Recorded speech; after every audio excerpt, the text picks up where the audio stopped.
Bonjour à tous, c'est Elliot de Dropshiprint. Aujourd'hui, je vous propose une vidéo qui va être assez courte et concise sur un sujet qu'on a abordé en fait dans un groupe Facebook. J'ai répondu par écrit, mais je trouvais la question super intéressante. Ça complète d'autres éléments que je vous ai transmis avant, donc je voulais aborder le sujet. C'est que pouvez-vous faire pendant que vous êtes en train de lancer votre site web ou votre projet? Est-ce qu'il faut obligatoirement attendre que le site soit complet et soit finalisé, ou est-ce qu'il y a des actions que vous pouvez mener?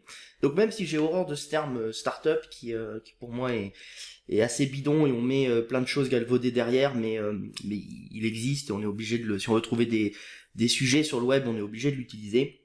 C'est simplement la courbe de développement. Alors on a mis startup, mais c'est à peu près toute entreprise.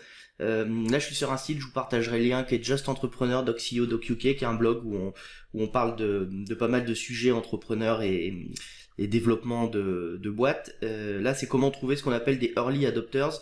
Alors l'early adopter, c'est un des premiers fans qui va vous faire confiance et qui va venir acheter vos produits. On a toujours dans un projet les innovateurs qui sont les premiers à fouiller, qui vont trouver votre site web, qui vont trouver vos produits. Et après, on a les early adopters qui, eux, sont des gens qui, en fait, vont être les premiers à vraiment rejoindre votre communauté, à vraiment faire la pub de votre marque ou de votre entreprise. Donc, ce qui est hyper important, c'est pendant que vous êtes en train de concevoir votre site web, de faire vos textes, pendant que vous êtes en train de créer vos produits, créer vos visuels, ça peut être un graphiste qui vous les fait, ça peut être un ami, ça peut être vous-même, mais vous attendez d'en avoir une vingtaine ou une trentaine. Vous pouvez déjà commencer à créer une communauté et fédérer les gens autour de votre projet. Des exemples simples, vous expliquez sur Facebook, donc déjà vous pouvez créer une page Facebook, un compte Instagram, Pinterest, surtout vous trouvez le réseau social qui correspond à votre niche, et c'est déjà dans un premier temps d'expliquer votre projet, de dire voilà, je m'appelle un tel, j'ai tel projet, on va lancer une marque de t-shirt, voilà, on est sur telle thématique, est-ce que vous préférez le visuel 1, le visuel 2, qu'est-ce que vous en pensez? Vous, où est-ce que vous achetez ce type de t-shirt? Où est-ce que vous les trouvez? Est-ce que vous trouvez ce qui vous plaît sur le marché? Est-ce qu'il y a un manque? Et c'est vraiment de faire participer cette communauté pour être capable de recueillir énormément d'infos. Déjà dans cette première étape, vous allez vous apercevoir que peut-être votre idée de base ne convient pas au marché, appelez pas à la cible que vous aviez définie, mais vous allez vous orienter vers autre chose.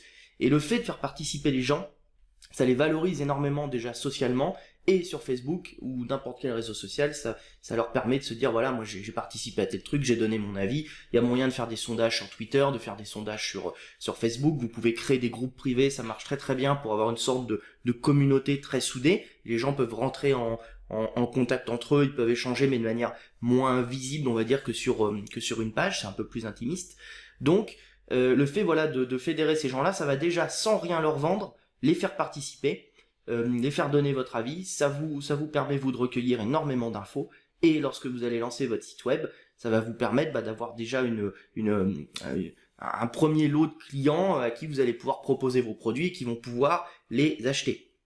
Alors concernant le site web et concernant le délai de réalisation, faut être très clair, arrêtez d'attendre que tout soit parfait, ça sera jamais parfait. Ne lancez pas non plus un site web s'il y a 5 fautes tous les 3 mots, et si vos visuels sont pauvres, mal faits, ou si vous en avez qu'un.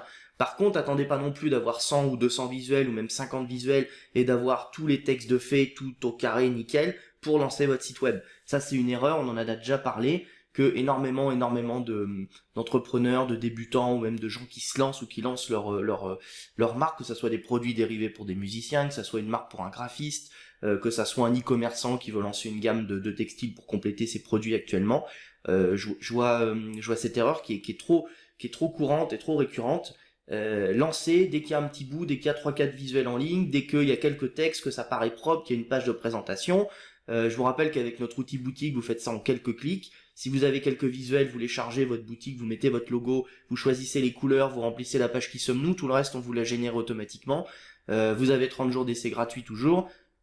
En quelques heures de travail, et encore j'ai envie de dire, si vous avez vos visuels, ça va beaucoup plus vite que ça, vous avez un site web en ligne. Et ce site web, c'est vraiment la vitrine de votre entreprise, la vitrine de votre marque, et c'est ça que vous allez pouvoir pousser à vos internautes.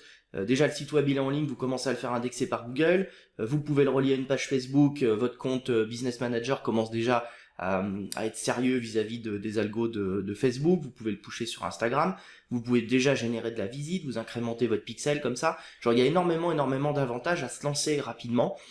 C'est là un peu qu'on retrouve le terme de gros hacking. Vous avez plein de techniques pour faire grossir votre communauté, mais derrière, faut l'animer. Donc voilà, c'est ce que je voulais vous dire au travers de cette vidéo. Pour résumer, lancez-vous très rapidement, soyez agile et rapide, montez une communauté, animez cette communauté et surtout faites-la participer. Les idées qui réussissent sont très rarement, on va dire, l'idée de base. L'idée évolue toujours. Donc voilà, cette partie early adopter, ça permet vraiment de cibler des gens et de recueillir voilà un premier lot de fans, on va dire, ou de gens qui vont donner leur avis. J'ai parlé des réseaux sociaux, ça peut aussi être sur des forums. Là, on a Hello Cotton qui a fermé le groupe Marie-Claire, a fermé ce système de blog forum, mais vous avez dans plein de thématiques d'autres types de forums où vous pouvez créer un profil, vous pouvez expliquer voilà, je suis un tel, je lance une marque de ça, je me lance dans la création d'un site web, ma marque elle est à tel stade, si vous avez des retours, je suis preneur, et vous pouvez participer. Et alors faut pas que demander à la communauté dans un sens, faut que vous aussi vous participiez, mais vous pouvez aller sur le forum et puis commencer à commenter et puis vous faire connaître auprès d'un groupe. Voilà, c'était Elliot de dropshiprint.fr. Je vous mets tous les liens en dessous. N'hésitez pas à devenir fan de notre page YouTube pour être informé des toutes dernières vidéos. Allez voir les derniers podcasts avec Isabelle et Étienne. Et puis encore une fois, lancez-vous, créez votre compte, créez votre boutique en ligne, essayez les premiers visuels, testez et puis on se reparle à très bientôt. Ciao ciao.